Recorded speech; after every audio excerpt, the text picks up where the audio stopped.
All right, now let's work on example number 30 from section 5.5. You know, I just realized that on my last video, I wrote something that I didn't say. I said rate of change, and then I wrote rate of slope. So this should have been rate of change here, and then it should have been which is equal to my slope, right? And we already knew that from previous ones. Sorry about that, I got carried away. Alrighty, now back to our problem in hand. Based on the graph below, this one here, answer the following questions and find a linear model, I believe is what it says, and give a linear model for C of Q using the definite points from the graph. So we don't want to be doing any guessing. That's what I'm meaning by definite points. So the first thing that I'm going to do is I'm going to see if I can find a couple of ordered pairs on there, right? Ones that are definite points.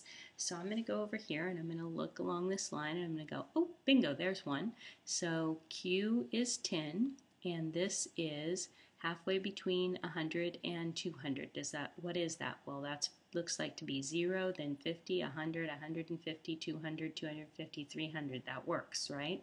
So that's 150. So when Q is equal to 10, then Q of C of Q is equal to 150. So there's one of my ordered pairs, 10, 150. And then the next thing I do is I keep going up here and I see what else I can find. Oh, there's another one. So when Q is equal to 30, C of Q is 300. So 30, 300.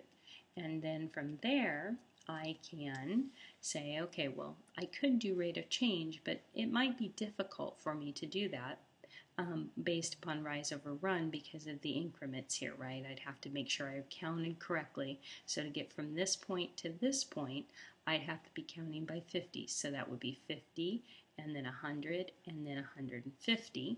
So my M being rise over run, it is possible to find this, but you just have to be very, very careful of counting, right? So we found that it was 150 because we had to count by the right units, and then counting this way might run one unit is 5, so 5 and then 10 and then 15 and then 20. So my run here is 20. So that's what I'm looking at there. So we have a 15 over 2 for my slope. And now that I have my slope, now I can find my y-intercept by using my point slope form. I can choose either one. I'm going to choose the second one. So my y is 300 in my second one, and that's equal to 15 halves times my deep independent value, which are q's in this case, minus 30. And now I'm going to distribute here and here. And so now y minus 300 is equal to 15 halves q. And then from there, I have minus, and 2 goes into 30, right? 15 times, and then 15 times 15 is 225. And then last but not least, adding 300 to both sides. And so what I'm going to find is that my y is equal to 15 halves q, and then minus, or nope, plus actually, 75.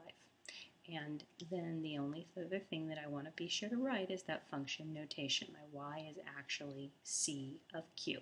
So C of q is equal to 15 halves q plus 75. All right, that was example number 30. So I will be coming back in the next video, and we're going to be talking about how we can do this from tables.